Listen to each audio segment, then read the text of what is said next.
that's where the stone is trapped. You can see the stone right between the disc and that plate. So right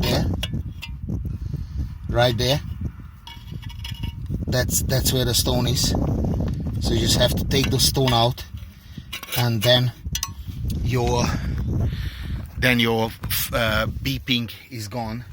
So this is the Citroen Dispatch, and the Renault Expert, or the Peugeot Expert, and this is Fiat Scudo.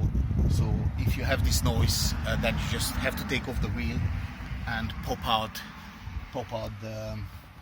that stone. Now you can take it on mechanic, it does it for you, it costs around £10 if they push you 20, but you can do it yourself. But you would need some tools, some flat long screwdrivers, which I'm not sure if I have, thank you, but I'm gonna find something. So just pop out that screw. But if the camera lady keeps the camera going, I might even show you the stone. Come a bit closer please, and try to film here somehow. Look, it's gonna fall. All you need to do, just if you try to film, that you wedge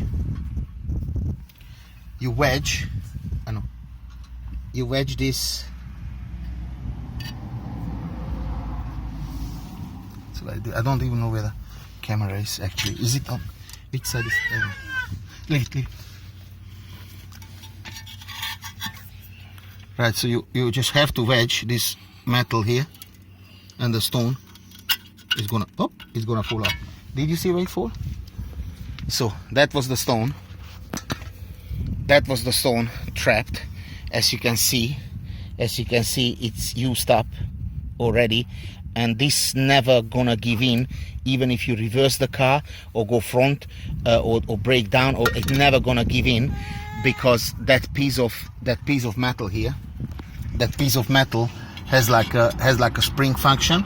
Look, it's moving. Yeah, it's moving, and it always, you can see it's moving around, and it always gives that stone the perfect opportunity to push against the disc.